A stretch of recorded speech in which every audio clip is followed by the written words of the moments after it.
All right. Welcome on in to the spectacular, the glorious, the ambitious return of the Between the Hashmarks podcast for the 2026 NFL season. As always, I'm Matt Lombardo, joined by my friend, colleague, mentor, the purveyor of the Two Deep Zone, and the author of nearly two divisions, I believe, worth of the new FTN Football Almanac for the 2026 campaign. Mike Tanier is here. Michael, how are you, my friend? I'm doing well, and now this really is a podcast because it now officially features two middle-aged white guys. Happy belated 40th birthday, Matt. How's it going? You just had to twist the knife just a little bit. You just had to get that in there. Not just a happy belated. You had to throw the number 40 years old, and it's. Look, birthdays are fun. They're fine. I got to step away and go to the community pool with the family for the day. But man, 40 has just been, it has been a mind F for me. It has been difficult for me to process 40 years old and moving forward from here. So I need tips from you and from the people to actually get through this time in my life. Yeah, if folks have tips for Matt, let them know. I'm having trouble remembering 40 because 40 was a blur. And now I look back at it and felt so young and vibrant back then. Like, oh yeah, I used to push the kids in the stroller 3 miles to the park, uphill both ways, and do all these other things. 55's a trip, man. I bet. Because 40 has been the trip for me. 40 has been like, oh my God, I'm relating to the people on the pit who are like burying their parents on their deathbed. I'm thinking I'm the parent on the deathbed, not the adult child. Like, I'm sitting here thinking about like my kids and their future and how much do I get to enjoy? Am I doing enough? Am I present enough? All of those things. The clock feels like it's ticking. So if any tips to survive 40, I'm all ears, and you can get them on the pod. You can throw them on social media. You can email me, whatever you got to do. I need all your tips and help I can get. Tip number 1, stop watching The Pit. Yeah. That's not going to help. Don't watch anything that is a constant reminder of medical emergencies and your mortality. Don't watch superheroes and stuff. You'll feel better. I love it. And the kids are just getting into superheroes. My son, Luca, is all in on Spidey and his amazing friends. Yes. My daughter is getting into the superheroes a bit, so that can be done. But before I go any further, I just want to I'm going to pat myself on the back, and I think you should too here for a second. We're actually up and running. Like, there are comments coming in the comment thread, which means people can actually watch us. There's no echo in the headset this time around. So the Between the Hashmarks podcast seems to have tackled all of the technical difficulties we tried to work through in the first couple episodes in our new host. So, clap on the hands, pat on the back to us. I can see the comments. You talk about a great moment for a 55-year-old. I was able to find the comments. This is huge. So Alvaro says 40 was easy, but then again, I was not 40 during the Trump administration. Probably a little different back 15 years ago. Operatic says, take care of your teeth. That's huge. I think you do. Try to. Yeah, I went from age 19 to age 52 without taking care of my teeth. And I kind of smile like this. Stay away from the iceberg lettuce. This is good advice for all of us here in the year 2023. For once, the fact that I don't eat lettuce is healthy. I feel like I've made the right choice, and I'm vindicated. Wait, because I stay away from the lettuce. Do you eat spinach? I eat broccoli. I love broccoli. Okay, you've got one. I've got one green. I've eaten with you, and I noticed that like the 4 food groups, cheese is 3 of them. Yeah. So the broccoli, like really steer into the broccoli. That's going to help you out a little bit. You also got to go see Mickey. How was going to see Mickey? It was awesome. I mean, it really is our happy place, most magical place on earth, all those things. Kids had a great time. We drive down there, so it's always an adventure getting down there. But, we've kicked around the idea of next summer going to Disneyland in California and flying.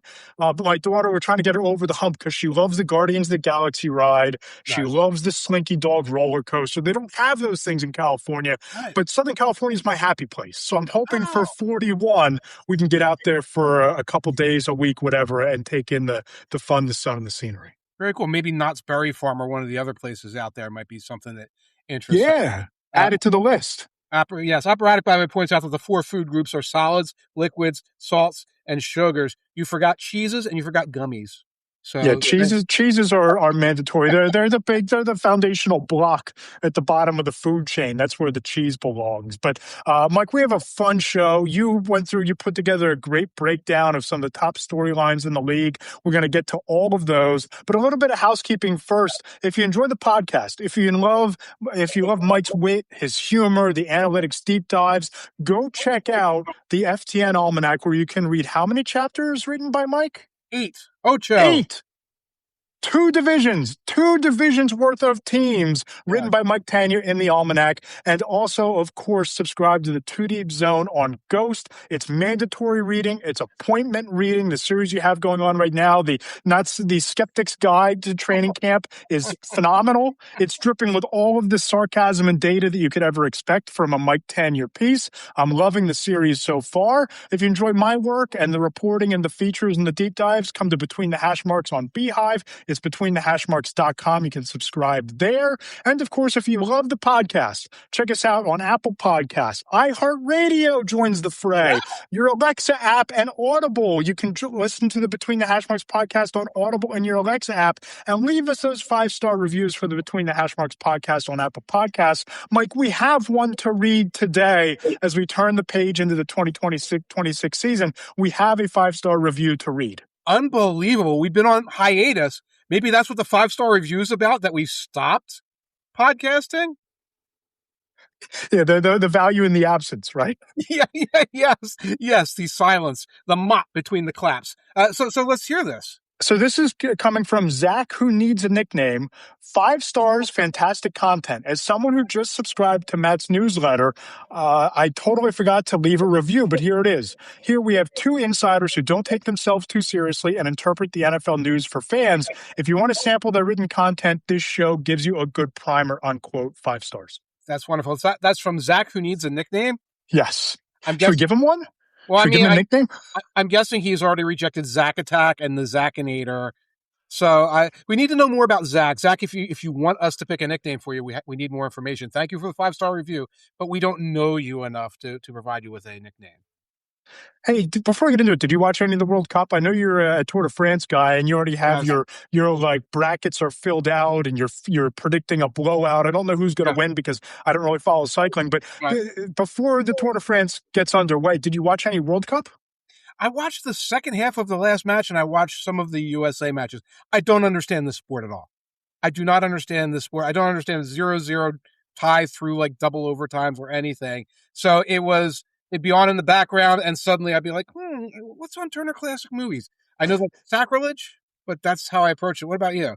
Yeah, I got more into it as it went along, as the tournament went deeper. The July 4th, games in Philly, I watched some of that. I watched a couple of the Team USA games, caught some while we were out at Dave & Buster's for my son's birthday.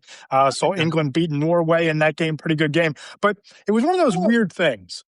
I know less than nothing about soccer. I don't really understand the strategy behind the sport, but I found myself more than any other time, any other World Cup or tuning in like to the ancillary like Philadelphia Union games that you stumble on. I found myself like kind of interested in watching it. Like I could see myself like enjoying soccer, but if you asked me the strategy or what happened or the rules, I got nothing for you. I just can't do it. Right. Operatic like me can't wrap his head around what offsides is.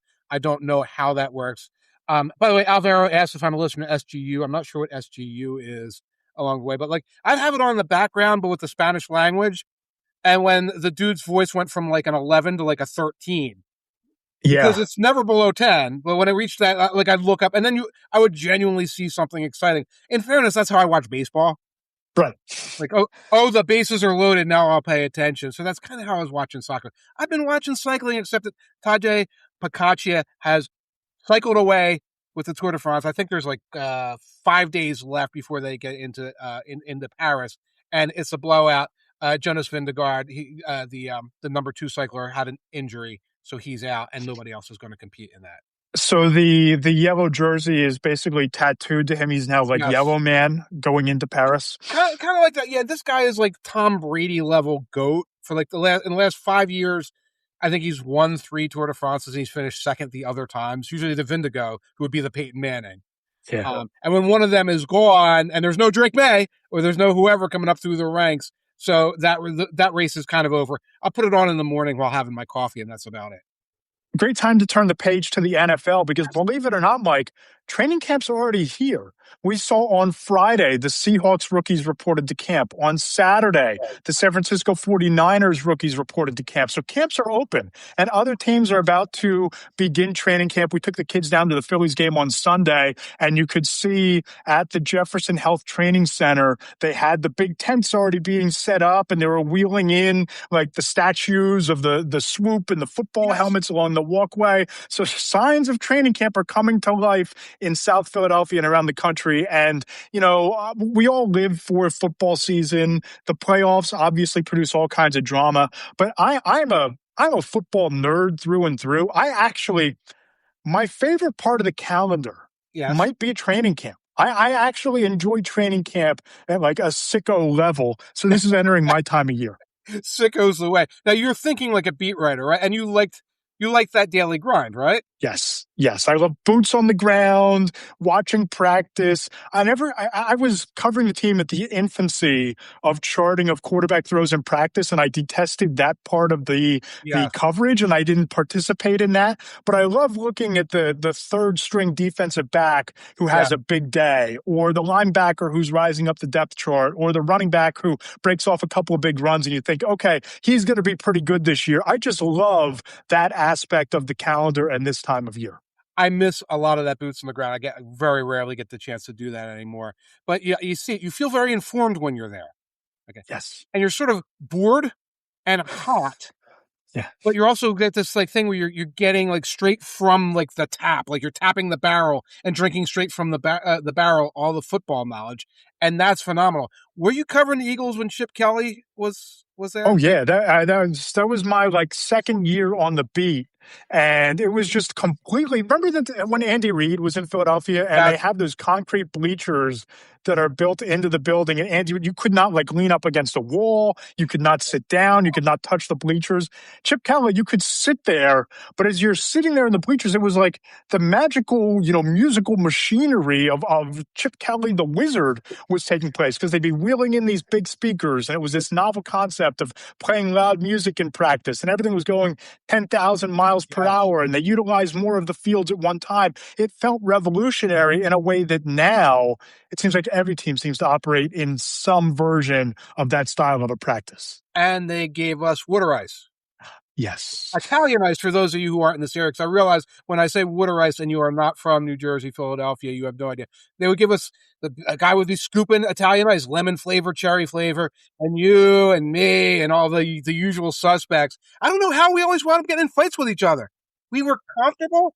We were hydrated. We were drinking water ice. We were watching a fast-paced practice, and yet still a fist fight would break out somewhere in the press pool. It was strange. Yeah, that was a hallmark of the Philadelphia beat during our glory days, our heyday in South Philly. But there are a lot of interesting situations and camp battles that are about to unfold. And you put together a great list of these. I'm going to throw it to you first with the quarterback situation that you're most interested in. I have mine. I want to see if we overlap here. Okay. Well, I want to avoid overlaps.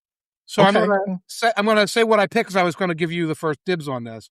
And then I'll just back off it. So my first dibs is the Vikings. Oh, man, I took that one. You want to go with your second? We'll go with the second. Well, let's start with the Vikings now, and I'll throw it right back to you. What's your take on Kyler Murray versus McMuffin? Yeah, I think that this is the most fascinating, quote-unquote, quarterback battle, the most high-stakes quarterback battle around the league, because there's all of this kind of bizarre optimism inside the league about Kyler Murray going into Kevin O'Connell's system, Justin Jefferson and Jordan Addison on the receiving end of passes, but he's never thrown for over 4,000 yards in a single season in his career. He's had 3 straight double-digit interception seasons, which is suboptimal when you're not setting the world on fire from a touchdown standpoint. And there's always been all of these whispers about his commitment to the game, his work ethic, all of those concerns that have followed him at every point in his career. I just want to see if the environment, the supporting cast, and finally his athletic ability come together under Kevin O'Connell. And if it works out, because if it works out, the Vikings are relevant. I just don't know if all of the pieces are going to come together and if this is just sitting on the long ship of the veteran quarterback backup carousel that's going to start spinning for him. Yeah, it's funny because a lot of times you'll look at a roster like the Vikings, you look at a quarterback situation like the Vikings, and you'll say, people say, hey, if they get the quarterback situation figured out, they're a playoff team. And it's like, right. And if I lose 60 pounds, I don't know, maybe I'm a marathoner. Like, that's not going to happen. But it doesn't have to be figured out, because we really, when you look at that defense and that receiving core, it's like that. And you also look at the fact that the Vikings randomly go 13-5 every couple of years because they win these 1-score games, or 13-4. They can do it with Murray, but there's two elements to this. One is, can Murray be not the theoretical Kyler Murray, the one that like we see snippets of that looks great, and then scouting report Kyler. Yeah. Yes, the scouting report version of Kyler. And then there's the game within the game, which is this fake manufactured quarterback controversy he has with J.J. McCarthy. And does that, because during minicamp, that was like all consuming. And like, does Kevin O'Connell say, screw this, like, we're going to go through 4 practices and I'm just going to say Murray's the starter? Or do we keep this lingering, where it's this thing that we talked about? Because I don't think that's beneficial for anybody. If you say, Murray comes in, he's veteran quarterback X, and this team winds up being in the playoff race because of defense and receivers, it hurts that if you're going out there saying, oh, but we're not going to give him the starting job till the 3rd preseason game and he's not preparing with the starters. I think there's a very interesting kind of dichotomy of various chicken and the egg theories here. Yes. Like, can a wide receiver make his quarterback better? Can Justin Jefferson's presence and catching balls that might be just outside of the catch radius that he's used to elevate Kyler Murray?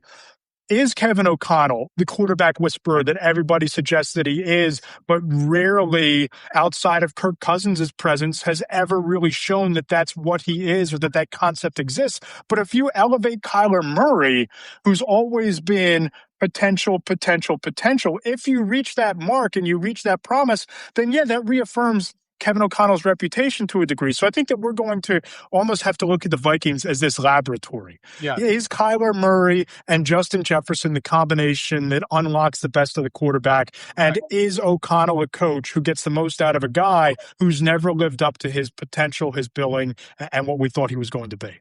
And that's it. And the playoffs are at stake, and O'Connell's career is at stake, and the reputation and future of both quarterbacks are at stake. These guys are going to quickly run out of get out jail free cards after this if they lose this battle. The GM who drafted McCarthy is no longer there. Quessy's no longer there. But who's your situation you're zeroed in on? So barring that one, I skipped the Falcons. I skipped the Browns, for heaven's sakes.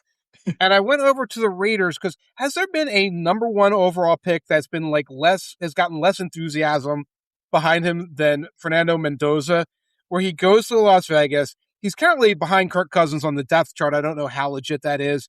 And it's like, yeah, okay, he's the Raiders quarterback, whatever. I want to see some progression there. I want to see what they do in the new system there. And I want to see if this is a team I should be giving a darn about this year.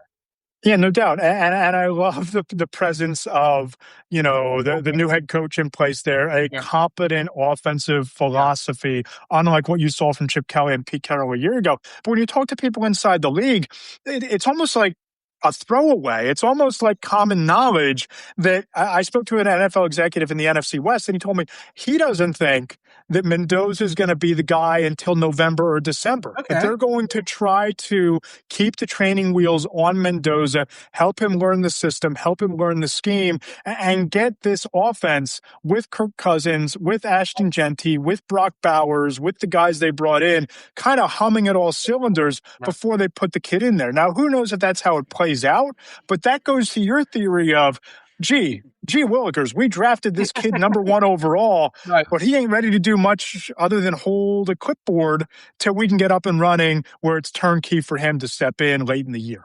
And one flip side of that, for those of us who like training camp, is if he's number 2 and they're treating him like number 2, we'll see more of him, which means we'll get to kind of look at his development and watch his progress along the way, which is kind of fun. You said all 4 cylinders, maybe 3 cylinders right now, because you didn't name any wide receivers, and I'm not sure either of us can. By the way, Alvaro was like, hey, did Jamarcus Russell have less juice than Mendoza? Jamarcus had juice in terms of like enthusiasm for what he was going to do, and then there was a big holdout, and then he showed up at whatever weight he showed up at. And so see, And then he had purple drink. And then he had the purple drink. He had actual juice. He had the purple juice that he was drinking, remember? Oh yes. It was a delicious cock. I'm not going to name the brand of cough syrup, but like his uniform number should have been 44D.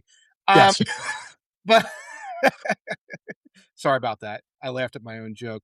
Where was I? But no, there was interest in Russell. He was just horrible and had some substance issues and was overweight and everything like that. Mendoza has none of that. He just seems like, he should be okay. Pretty good quarterback, right? Like there's no like, can't wait to see this guy take the field. Yeah, but when he does take the field, decent enough weapons, and you get Tyler Linderbaum at center, all pro. You eliminate he got pressure. I think they made some real strides with the guys they picked up on defense. Yeah. It's just a matter of when will you see Fernando Mendoza? What will the Raiders be at that point, and how far into his development? How many strides will he have made to that point? Let's go over the wide receiver situation. I'll just jump in and take this one first. The wide receiver situation you're most interested in, I have the Packers. Okay, yeah. And I know that we bang on the Packers a lot on this show and in both of our written content, at least from time to time for one of us. It's become a bit of a cause celebre for the other during the off season. Don't blame me. I hushed up. I hushed up about the Packers weeks ago. But the Packers... You made your bet and then you flew away. But the Packers media are still out of their minds. Because you know what? They did the ESPN rankings and Jordan Love only got honorable mention. So they've got other fish to fry. So they're not. They do, but they're still very wound up. But go on, the Packers. They have bigger targets there. But to me, I think it's just so interesting that this isn't being framed as one of the biggest gambles across the entire league this entire offseason. Because if Matthew Golden and his 4.4 speed live up to the promise, live up to the hype, live up to the potential, it's going to work out. Because you can't teach speed. But Christian Watson's never played a full season, and he had the injury that he was working his way back from last year. Golden didn't catch a touchdown pass until that playoff loss to the Chicago Bears, and he battled through injuries of his own last season. Yeah. And they just kind of decided that whether Dontavian Wicks was completely bought in or not, they were okay shipping him off to Philadelphia in a trade to the Eagles. They were okay letting a competent receiver, an established receiver, their leading receiver last season in Romeo Doubs, walk to the New England Patriots. And, I just look at this, and it's all about Tucker Kraft. Tucker Kraft is the guy. He's the weapon. He's the engine that makes that passing game go. He's obviously Jordan Love's favorite target. So he's coming off an ACL. Yes. So what's he going to be immediately in the early portion of the season when you're going to rely more on your offense because Micah Parsons is going to be out for the first month. So your defense loses some juice. It changes how you win. It changes the calculus. So look, this is all going to come down to Jaden Reed, Savion Williams, and Bo cornerback Melton doing something to be complimentary in that receiving core. And I just feel like people aren't looking at the gamble and the risk that Green Bay's taking right here. That's it. This is like an all potential receiving core. And it's not an all potential receiving core because they're all rookies. Because Christian Watson was his fourth, fifth year, Jaden Reed, fourth or fifth year, even Kraft, third, fourth, fifth year, I forget which. We've seen them at their best, but we've also seen them hurt. We've seen them be one-dimensional. I remember Reed, all the talk around Reed, why won't they get him the ball more? And then you see him kind of freelancing on his routes and kind of running a mesh route and kind of going off target and like the pass going behind him and things like that. All of these guys have to do the thing they've never done before. Yeah. And then you have the receiving core that the Packers need to be great and take it to the next level. And by the way, with Tucker Kraft, everyone's looking at the Michael Parsons injury. He's been working to the sidelines all through minicamp. He has not been in 7-7s. He was not in full contact things from minicamp, 11-on-11 drills. We'll see where he's at when camp opens. Like you said, if they start the season with, well, he's still a little limited working his way back, this is the cornerstone. This is the guy they're planning to make the highest paid tight end in the league. Is he going to be that guy? And the offense funnels through him. Yeah. And Luke Musgrave has never lived up to his second round potential. Luke Musgrave has been a walking injury since he arrived in Green Bay. So if you have a less than 100% Tucker Kraft in a tight end heavy offense and you're relying on Luke Musgrave, it's almost like relying on Lucas Van Ness to fill in for Michael Parsons. Right. What are we doing here, guys? They're one of the best draft and develop organizations in the NFL. I give them a lot of credit for that and the young core that they've built. But it just seems like they have this blind spot to depth and injury worries this time around going into this year. Maybe it's hubris. Maybe they know these guys are further along in their recovery than the rest of us know or understand. Right. But it just seems like a lot of what ifs and a lot of gambles and a lot of risks taking place out there in Packerland. That's it. They did a great job drafting and developing Dobbs and Rasheed Walker and Quay Walker. If this was all about how they kept the band back together, I would be less critical of this team, but they didn't. They kept a portion of the band, let the other band go, and didn't bring any new members. Operatic talks about these Spinal Tap drummer wide receivers that they'd bring in. Nobody has died in the bizarre gardening accident yet, but give it time. You got the Packers. I had a couple of teams written down here. Okay. I'm going to go with the Giants. One reason why is I think we all know. Okay. Malik Neighbors, don't know his injury status. John Harbaugh is in complete double talk mode every time the Malik Neighbors comes up. We all know Odell Beckham is somewhere in the facility now. We all know that Juju Smith-Schuster is now in the facility right now. I want to know in preseason games in the third quarter, who's going to be out there? Are Odell and Juju Smith-Schuster and Darius Slayton and all these other guys that we've been seeing for years or used to be superstars, are they going to be out there in the third quarter? How are they evaluating these receivers? Because they have a ton of them I haven't mentioned yet. We'll get them when we talk about it. How will it look? Will some of these guys just sort of disappear as soon as Malik Neighbors is off crutches? How is this going to look? Yeah, it's funny because I was sitting down to write something a week and a half ago, and I just happened to check the Giants depth chart. I'm like, oh, wow, that's right. They did sign Odell Beckham. It's so irrelevant to me that they brought Odell Beckham Jr. back for some reason. Like, I get it. It's an insurance policy on Malik Neighbors not being healthy, but is it really? Really? What is Odell Beckham Jr. at this point in his career? And if I'm the Giants, and if I'm Matt Nagy, and if I'm John Harbaugh, and I'm looking at offense, and I'm looking at Jackson Dart, and I'm looking at trying to integrate him into this scheme, trying to convince him not to become a kamikaze pilot in the open field and, run to contact more often than necessary. If Neighbors isn't 110% healthy, I'm adapting my scheme to turning Isaiah Likely into Travis Kelce and turning Theo Johnson into Noah Gray. Okay. I'm going two tight end, funnel my passing game over the middle. These are two big-bodied, pass-catching tight ends. Whatever happens on the perimeter with Darius Slayton or Juju Smith-Schuster or whoever emerges in camp, it's gravy. But if I don't have Malik Neighbors stretching the field, I think it changes the calculus for the entire scheme. And I've got to find a way to funnel it over the middle to get the offense rolling. But I've also had this theory for a long time, Mike, that a strong, competent, pass-catching tight end is monumental to a young quarterback's development. If you can turn Likely and Johnson into two of those guys, you might just actually help Dart so that when Neighbors is healthy, he's a more complete quarterback that you can maximize that speed on the outside. That's a great way of looking at it. And by the way, Alvaro points out, bold of you to think that Matt Nagy can adopt his scheme for any reason. Bold of both of you for thinking Matt Nagy has a scheme. He threw together some stuff for Mitch Trubisky a couple of years ago, and it worked for a couple of weeks. I think that was the scheme. But yeah, I like what you're saying about the tight ends. That is one way they can approach it. That's not what they want to do, of course, because listen, no. So the starting lineup, I'm pulling up on our lads right now. Giants starting lineup at wide receiver, Malik Neighbors, Darius Slayton, who I think came over with the Dutch East India Company in 1623, and Calvin Austin, who I think played for the Steelers. Steelers, yep. Yes. Well, he was on the Steelers roster. I don't know how much he played because he's consistently banged up, but he was at one point a Steeler, yes. He was at one point. And one of those guys you always looked at, he's going to be really good. He's going to be really good, and just never materialized. Never materialized. So the second string, Darnell Mooney, who was too disappointing for the Falcons. Think about that. Juju Smith-Schuster has been on 8 rosters in the last 3 or 4 years. And Malachi Fields, somebody that we do want to see. Big body. Somebody who can be both a vertical and I can beat you with size guy up the boundary rookie out of Notre Dame. I didn't love his film, but you can't argue with the edge of size and the ability to make contested catches. I like the jump ball in the red zone aspect of his game.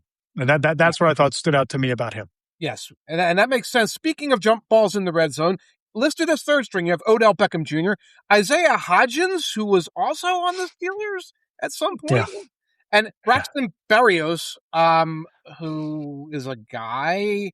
Okay, he was on the Jets for a couple of years. It's all coming back to me. Fourth string. Remember Jalen Hyatt? I remember Jalen Hyatt, kid out of Tennessee, supposed to be a speed demon, became an injury-prone speed demon, which tends to happen to these guys. Injury prone, and also he was in the doghouse for a while. He was really out of sorts with Brian Dable, et cetera, et cetera. So I don't know why he's still on the roster, but he's there. There are more. I could go Xavier Gibson, Ryan Miller. If somebody was a slot receiver for a bad team 3 years ago, he is on the back of the Giants roster. It's going to make the preseason a little interesting because at least when it's the fourth quarter and you've got like whoever their third string quarterback. It is, oh my God, it's Brandon Allen. Never mind. I'm not watching the end of these preseason games. I thought it was Cutlets. Yeah, I was shocked by what you put as your preseason circlet game. I was shocked by that. But we'll get to that later. I'm questioning it now. I guess in my brain it was Cutlets. We were going to watch Cutlets in the fourth quarter. No, we're watching fake Josh Allen. Fake Cam Newton, fake Josh Allen, fake Brandon Allen. Real Brandon Allen. Where are we? Next category. Yeah, we went to the running back situation next. The running back situation that we are most intrigued by going into this year. My notes just completely evaporated in front of me. So I had to relaunch things while you were talking about Tommy DeVito potentially being on the field. I think he's a Patriot now. So I think we're going to get to watch him in New England as the backup quarterback with A.J. Brown and Romeo Doubs. He's Tommy Chowder now. Okay, so should I go first? I got mine ready to go, but you go first on this one because I like your pick. I would have selected it if you hadn't. The Denver Broncos are my team to watch at running back. First of all, they're good. Okay, it's a good team with a good offensive line. Not that I don't know if the running backs are good, but the team is good, which should create opportunities for the running backs. You've got J.K. Dobbins, who's promising that this year is going to be different because he's actually going to be healthy. I think he's promised that every year since 2023, but when he's healthy, he can run. You have R.J. Harvey, who the fantasy people kept telling me was a guy last year and who couldn't get on the field last year until the end. And at the end, he was playing pretty well. He's there. And then the guy who intrigues me the most right now is a rookie fourth-round pick, Jonah Coleman. 2 seasons ago in college, he was a broken tackle machine. He had broken tackle rates that would rival like Ashton Jeanty's running back statistics, his metrics. Last year, he was playing through an injury. I think it might have been an ankle injury. He was not the same guy. Looked very ordinary. Comes in healthy, and if he's like this grinder who can grind out yardage, that's going to be a fun trio. You can committee those guys because you got to keep them healthy because they all have injuries or other doodads you have to worry about. But I want to see how it shakes out. And I know Broncos fans are looking for the other playmaker. Like they got Waddle, but it's like that's the one playmaker we need. But we probably needed another playmaker. Is it going to be Coleman? Is it going to be Harvey? And that's going to be an interesting thing to look at. Yeah, Broncos fans were all in on R.J. Harvey last year, and it just never quite materialized. I know he was banged up and had to work his way back into the rotation, but him and J.K. Dobbins could be a really potent duo, especially in that Sean Payton offense where they love to run the ball, pound the defense in the front seven to soften them up, to open it up over the top, which I think is going to be more potent this year that you have both Waddle and Cortland Sutton and Tony Franklin, another year of Bo Nix. I'm kind of in on that Broncos offense again. I think they're going to be really good. But I stayed in the division for my pick of the running back situation to watch. The Commanders?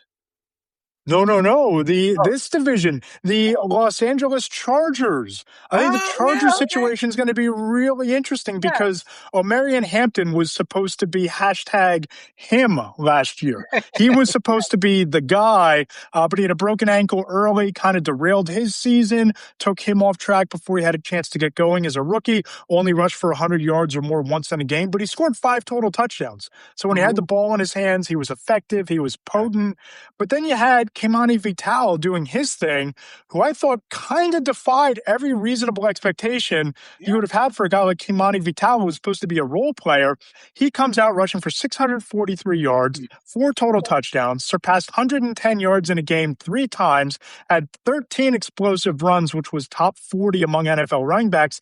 And I'm just really curious, how does this backfield rotation play out? How do they distribute the carries? How significantly do they lean on the running game? Because Jim Harbaugh wants to ground and pound. He wants to be physical. He wants to beat you up. And you look at Mike McDaniel, when the Dolphins were semi-functional offensively, It was when they were pounding it with Devon Achane and softening teams up with the running game. So I'm really interested to see what this Chargers running back duo develops into. And let's not forget Keaton Mitchell. They brought in Keaton Mitchell. Yeah.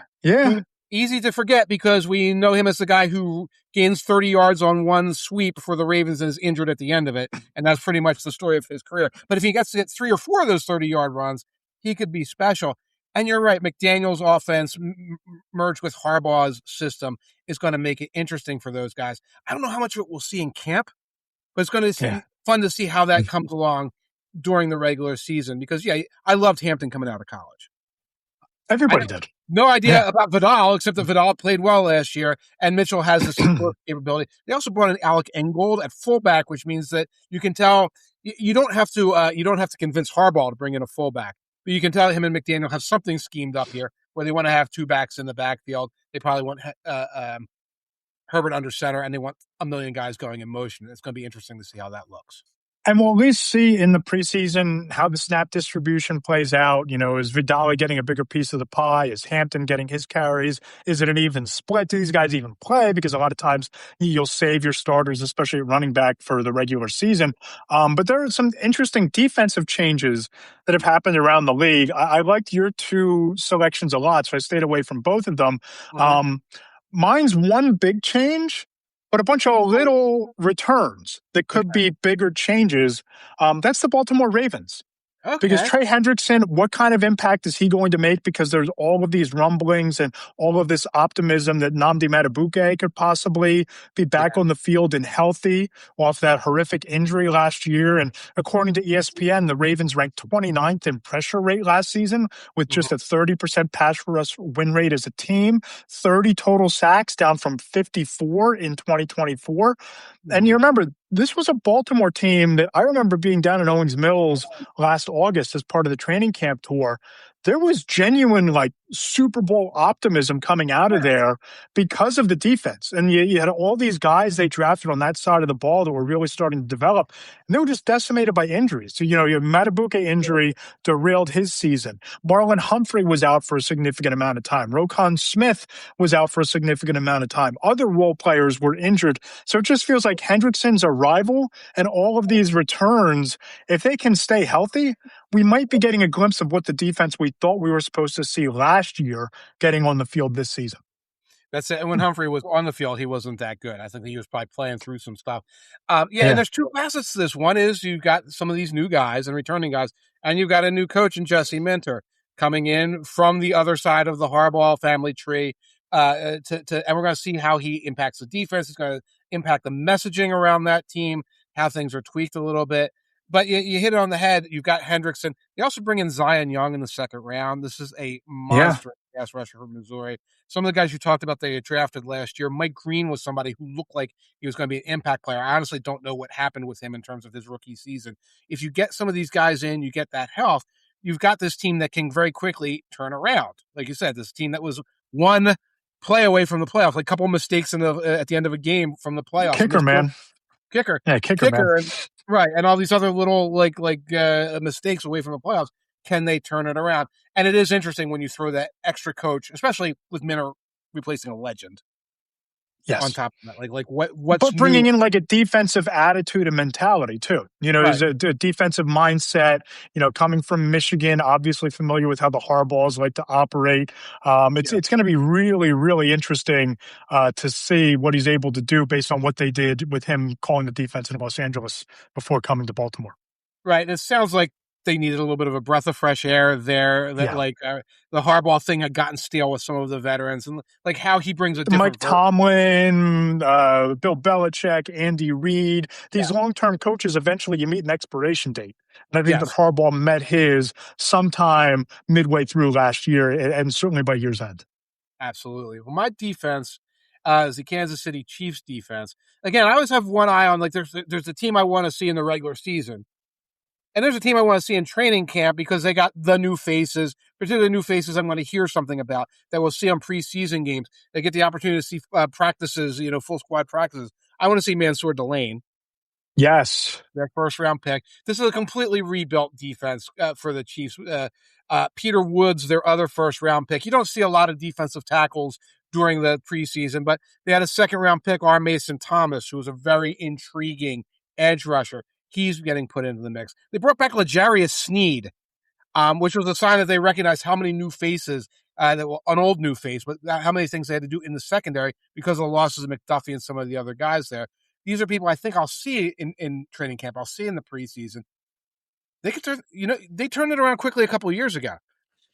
The Chiefs team that played the Eagles in the Super Bowl, that was a totally rebuilt secondary. Yeah, and what's interesting is you talk to people inside the league, and especially, we're talking about the defense here, but I spoke to an AFC scouting director who told me that when you look at the roster, just the pieces in place, it's an older roster overall, that it's probably a bottom third of the league roster, but if you put Patrick Mahomes back and healthy, you're a legitimate Super Bowl contender because he changes everything. And that's why they paid him $1 billion or whatever it is. They've gotten younger. It felt like this draft and this offseason was about reshuffling the deck and restacking the cabinet for Steve Spagnuolo. You got Woods, you brought back Snead, you got Delane, you reset the clock at cornerback from a financial standpoint and from a youth standpoint. It seems like they finally gave him the pieces on that side of the ball to maximize that defense in a division that's probably going to be a lot better. The Broncos are better and still ascending. The Raiders are probably a year away, but they did some really nice things this offseason. They have a quarterback you got to worry about maybe in a year or two. And the Chargers are the Chargers, who are just going to always be in the mix because of Justin Herbert and how they play. What's interesting is neither one of us picked the Los Angeles Rams, the team that traded for Trent McDuffie, that traded for Myles Garrett, that was knocking on the doorstep of a Super Bowl. Neither of us went Rams here. When you're adding elite playmakers, I guess we just expect them to be number one in every category, and we're going to talk about them like the 1985 Bears in February, right? That's it. What's there to see? It's like, yeah, I got it. I mean, we'll see them in the regular season. We'll see them probably in December and January. But it's like, I can't wait to see these guys take the field. No Rams anywhere because I know in the preseason and training camp, Sean McVay does not show us anything in preseason games. He doesn't tell us everything. We could go and we can get video from joint squad practices and you won't see anything. Maybe you'll see a little bit of Myles Garrett running one-on-ones and it'll be like drinking Gatorade on the side. So this is not a disrespect for them, but we're looking for these teams that made these changes that the guys have to get out there a little bit. And we need to see what it looks like. We can close our eyes and picture what Garrett and McDuffie and Aaron Donald, maybe if he decides to show up, and Landman and all these other guys, yet we know what that's going to look like. It's going to be scary. I don't need updates hourly in August to tell me what they're going to be doing. Well, oddly enough, I think there might be like a 70% chance that Aaron Donald comes back. And why wouldn't he come back? If he's like physically healthy enough, and this wasn't a case of a guy, getting run off by injuries or worried about being able to say his own name or walk when he's done playing football. He just, top of his game, winning a Super Bowl, making the play that clinched the ring, walks away, and you're looking at, okay, I can come in, and I'm not going to come in nearly as many double teams because Myles Garrett is right next to me. I'm not going to, have to get to the quarterback quite as quickly because I got Trent McDuffie over here or L'Jarius Sneed over there. Excuse me, Sneed's in Kansas City, but I got these weapons in the secondary that I don't need to necessarily be the difference maker. I can be a cog in the machine. I might win another ring. Why the hell not? You'd be playing 20, 25 snaps a game. They have really good defensive tackles. It's like, oh, it's 3rd and 10. You want to sack Aaron? That's what they would be doing for him. He would not be asked to practice much after he makes sure he's in physical condition. It would be almost like a fun retirement job for him. It would not be a fun retirement job for anyone else. But you can see it. But again, you can throw him into the mix, and it's like, okay, that's win more. That's a win more situation. Let me know if he shows up for camp, and otherwise I'll just wait for the big primetime Rams games and see how they shape up against the other powerhouses of the NFL. The coaching change that has me the most intrigued and fascinated going into this summer, it's the Tennessee Titans. Because right off the top, Robert Saleh is an attitude adjustment for that entire roster, that entire franchise, that entire situation. And they're a team that I keep hearing from people inside the league, hey, watch out for the Titans. Don't overlook Tennessee. They're going to be a much better coach team this time around. And for as disastrous as Brian Dable was as a head coach, some guys are just born to be coordinators. Some guys are just really good coordinators, play callers, quarterback developers. And if he can reimagine and find some of the magic that he had in helping develop Josh Allen from reckless gunslinger into MVP candidate every single year, whether he's there or not, on Cam Ward, with a defense that's going to be better, that they invested some real assets and resources into this offseason that is going to attack the football, that's going to play swarming football. I think they could be one of those teams that in that division, you hover around 500-ish, and we're in January talking about, hey, look out for the Titans next year, man. They're a couple pieces away from being something. They really added a lot in the preseason. I mean, in the season, they're like both sides of the ball, a lot of new faces, a lot of people coming down with Dayball from the Giants. I'm not as sanguine on them. Are you excited by how bald their coaching staff is, though? That's the question. This is like, a disco ball. It's like the sun's going to beat off of one, and they're going to bounce off all of each other, and then a light's going to shine off, and it's going to show you where the Ark of the Covenant is. Indiana Jones is going to find it because all these bald heads are going to have all these lights shining off of them. Was that too weird? It would be more relatable if they were like a bunch of gray-haired dudes, because I was at the ATM last night, and they have the mirror on top of the ATM machine. I'm like, oh my God, the hair is gray. Like, it's getting grayer by the day. It'd be more relatable you can relate to the baldness, I guess. 55. Go on. What were you saying? I'd be more in if it was a bunch of gray-haired, dudes. I could be like, oh wow, they're like me. I can't relate to Sean McVay anymore. I can't say that I'm Sean McVay or that I'm Liam Cohen or any of these guys. I got to look up to the graying head coaches of my ilk. They're my people now. I dress exactly like this where I'm on the road, so people will mistake me for Bruce Arians. Okay. This is the full Arians cosplay here. Stand next to Carson Palmer and see if I can fool anyone. Operatic, by the way, it's the Archimedes Ray coaching staff. Yes, Christopher Nolan for the Odyssey had the coaching staff stand next to each other, and a beam shined off of it and went out and it sunk a ship somewhere in the Mediterranean. But they cut that scene because it was for length from the Odyssey movie. Titans, good coaching staff. Cam Ward, Jeffrey Simmons, Calvin Ridley. Big Jeff, people were annoyed that Big Jeff did not make the top 5 players in the AFC South that I put out last week. Yeah.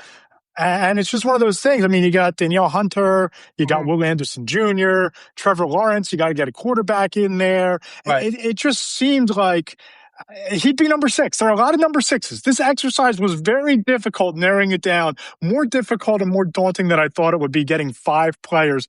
A lot of good players were snubbed from these top 5 lists over the course of the summer. Right. 5 off of 4 rosters is a little tricky. And you did not want to do the thing where there was like the old baseball all-star game. Everybody gets a guy. Yeah. You can't do that when it's 5 by 4 because you're going to leave somebody who's really, really good off of your list no matter what. But Big Jeff would have been the only choice there. But they now have Carnell Tate. They brought in some real talent there. I had a couple of people. One coaching staff I'm looking at, I think we all are, Sean Mannion. Yeah. And also the Eagles' new assistant head coach, ChatGPT. I'm sure you've heard about this. I did. I heard somebody talking about how a recent media session with Nick Sirianni inspired even more confidence because he's going to still be involved in the offense and all of these things. I don't know.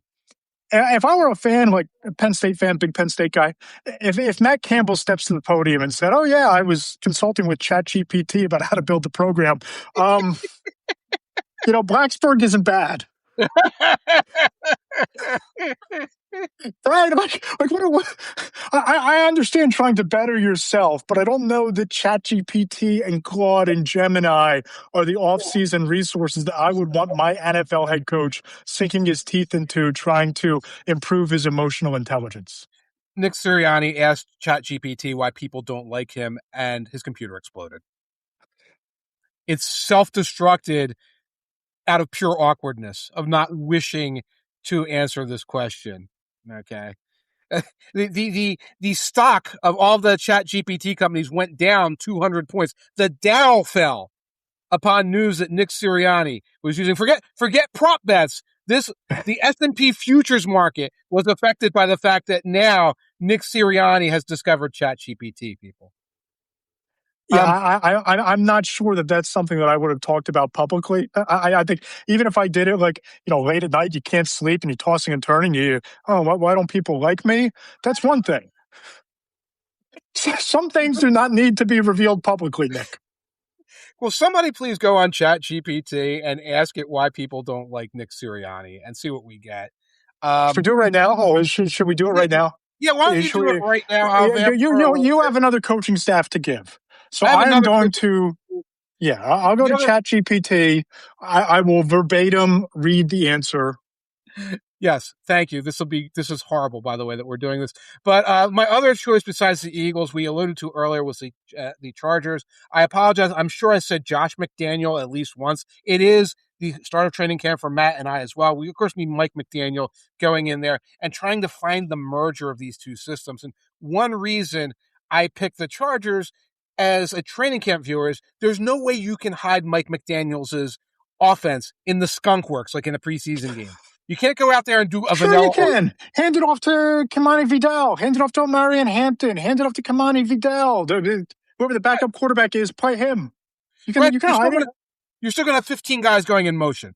They have to practice all the crazy formations and stuff like that. Otherwise, there'll be 30 offside penalties in the first couple weeks of the season. Watch any Dolphins season, and you can see that's true. So there'll be something there that you'll be able to kind of hang your hat on, like, oh, this looks different from that old station wagon of an offense Greg Roman used to run.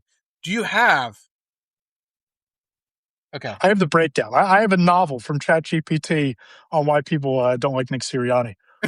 And I don't know if this is the answer that Nick got from ChatGPT when he asked, but number one, his sideline demeanor. Sirianni is extremely emotional during games. He celebrates big plays, argues with officials, pumps up the crowd, and isn't afraid to show frustration. To Eagles fans, it's passion. To opposing fans, it comes across as overly theatrical and immature. The trash talk. He's had several memorable moments where he appeared to taunt opponents or opposing fans. After the Eagles defeated the Chiefs in 2023 during the regular season, television cameras caught him exchanging words with Chiefs fans as he walked off the field. He's also gestured towards opposing crowds after wins. Some viewed it as unnecessary for a head coach to do. Confidence, bordering on cockiness. Sirianni projects a lot of confidence in interviews and press conferences. While confidence is common among coaches, critics sometimes interpret his style as arrogance. And number 4, the Eagles factor. The Eagles are one of the most successful and most polarizing franchises. Successful teams naturally attract detractors, and their coach often becomes a target. Many fans who dislike Sirianni probably dislike him as much as any coach in the NFL. Questions about how much credit he deserves. Some critics argue Sirianni has benefited from elite rosters assembled by an elite front office, strong coordinators, an MVP caliber quarterback in Jalen Hurts. Don't tell Philadelphians that. Success changes perception. And the other side, many Eagles fans many people who aren't Eagles fans acknowledge Sirianni has been highly successful. Don't tell Eagles fans also that Eagles fans like Sirianni. Yeah. So basically, ChatGPT was BSing, as ChatGPT does, mixing some obvious facts with making stuff up. But I could see Nick Sirianni reading that and like dissolving into a pool of tears. I'm going to hop on my E-Trade app real quick, and I'm going to short OpenAI after reading that explanation. After reading that, and I don't know, we might have to update our opinions on the Eagles also based on all of this. But that was the coaching staff. I'm going to be looking at the Chargers coaching staff. I want to see what their offense will look like in the preseason. Understand what will happen in the regular season. Preseason's coming up on us, man, and your preseason game of choice, August 15th, it's my wedding anniversary. So I don't think that I'm going to be diving into preseason games on that Saturday night. I don't think I can justify being in the command center for preseason week 1. That's a good choice. Make a smart choice on that respect. But like I asked Matt to pick a preseason game that he like a must see, quote unquote, by the standards of preseason. I picked one. We really are degenerates if we're going down this road, man. Must see preseason. It's our job. This is our job. I know. I know. And I'm usually asleep and drunk in that order by halftime of all of these games. And I'll say this is not a good preseason slate. Like I was looking for, is there going to be like a Falcons Vikings preseason game or something like that where everybody's got a quarterback question? There's almost none of that. So on August 15th, the Giants are playing the Browns. So no matter what with the Browns, you get this looky-loo thing because they've got all these rookies. They got all the other quarterbacks. You ain't going to see the scuzzball. They're not going to throw his, horrible personage out there in the preseason game. You will see some Shador. You'll see Dylan Gabriel. Taylor Green is their other quarterback. And then you do get to see all the doofus wide receivers of the Giants. And I don't think we'll see Odell Beckham, but you'll see Jalen Hyatt. And you'll see the rookie Malachi Fields and some of these other guys out there. So there'll be things to watch in that particular game. And you can't say that a lot about the other preseason games on this year's schedule. I'm looking forward to that. Did you pick one that is not on your wedding anniversary? I have one with storylines, and it's a week later, so I can actually settle in and watch this one. It's Bears-Bengals on August 22nd. Right. Because Joe Burrow seems to like to play in preseason games for some reason, and the Bears defense is going to have to play in the preseason after all of the changes last year, all of the moving parts, especially in the secondary. And I'm really intrigued by that secondary because, I think that both the Bengals, with what they did defensively, bringing in Dexter Lawrence and their draft picks, I think the Bengals with a healthy Burrow can make a run. And I'm way more bullish on the Bears than a lot of people are. I think that they can at least replicate what they did a year ago. But it's going to be a really fun test for what Kobe Bryant can do, what Dylan Thieneman can do as a rookie when you're going up against Joe Burrow and T. Higgins and Jamar Chase. It's the second preseason game, second week, so it might actually be the quote-unquote dress rehearsal game. Right. So if there's a game with storylines that might get mentioned in 4 downs on that Monday, it's going to be Bears-Bengals. I'm going to try to watch it. I'm going to try to be invested. Yeah, and that's it. And after years of the Bengals not starting anyone in the preseason, then starting the season 0-3, last year, Zach Taylor did a 180, and he put Barrow out there for a couple of the games. They put Jamar Chase out there for a little while. So you're right. You might see some of them. You might see some of the Chicago Bears. And you're right. That defense has to play. There's a lot of new faces. It did not play well last year. They have to sort out their secondary. That's a good one where you'll get to halftime with players that you've recognized. You get the idea, and then you turn that sucker off. Okay, and then you go back and you read some Bears beat reporter to see if you missed anything late in the game. By the way, Operatic was asking who's going to play quarterback for the Falcons in the preseason. Now, just remember, Penix is hurt still, and Tua, you don't want him out there if you don't have to. So no. Is Trevor Siemian. Trevor Siemian. You might have remembered him. Hey, that's Trevor Siemian, AFC Championship game quarterback Trevor Siemian. Don't put some respect on his name. Some respect on his name. Was the starter for the Broncos for a year or two back there, way back in the day. So, yes, put some respect on that name. His backup, the fourth stringer, is a fellow by the name of Jack Strand. Jack Strand. It sounds like a character from a video game. He's from Minnesota State Moorhead.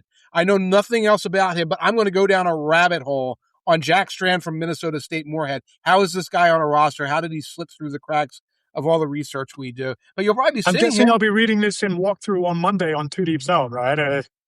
Or after he plays an entire half of a Falcons preseason game.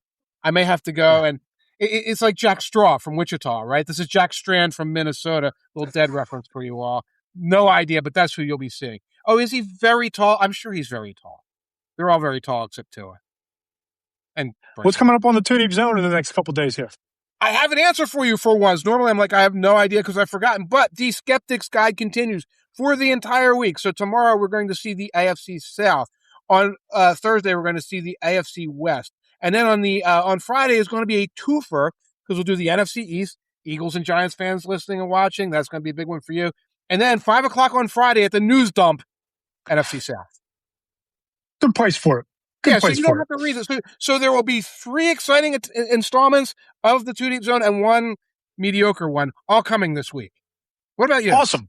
Yeah, so tomorrow we're going to have the epic conclusion of the top 5 players in every division series with the NFC South.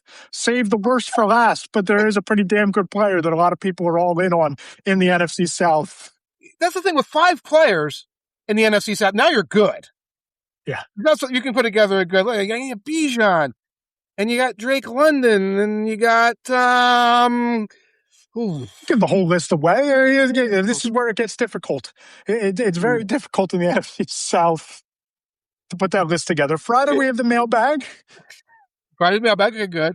Good. And then a couple things come down the pike in the next couple weeks. We're going to be announcing, hopefully, all of the logistics and the stops and the dates for the training camp tour. We'll have the survey of NFL executives on some of the various storylines in the league for the season ahead. That's all coming up. But of course, if you enjoy the podcast, please subscribe to the Apple Podcast Store. Leave us a 5-star rating and review. They help grow the show. We read every review on the show, as we did earlier today from Zach, who needs a nickname. Subscribe to the Too Deep Zone for all of Mike Tanier's in-depth analytical deep dives, the previews, all of the analysis. Go out and get the FTN Almanac featuring 8 teams written by Mike Tanier. What was your most fun? What was the team that you enjoyed writing or ripping the most in the Almanac? Ooh, that's a tricky one. I found the Giants the most interesting. And I had a lot of fun. I had fun ripping the Cardinals, but that's almost like kicking a puppy. But the Giants were interesting because we were talking a lot about the perception of all the changes they made versus the reality of a rather low projection through DVOA. And it got us a chance to talk about Harbaugh, talk about Nagy, talk about Sheen, talk about Dart, talk about Scatterbo, the neighbor's injury. We had to cram that in the last minute because we had like quotes up to the last second. That one was a lot of fun to write. Awesome. So we'll be back next week. You can also check us out on my YouTube channel at Matt Lombardo 975 and subscribe to Between the Hashmarks at betweenthehashmarks.com. Really appreciate everybody who took the time to watch and check out the room. We're glad we got it up and running this week. Yes. Mike, this was a ton of fun as always. Really enjoyed it. Glad to be back, brother. It's going to be a really fun season ahead. Yep. And remember, now that you're 40, it's all downhill from here.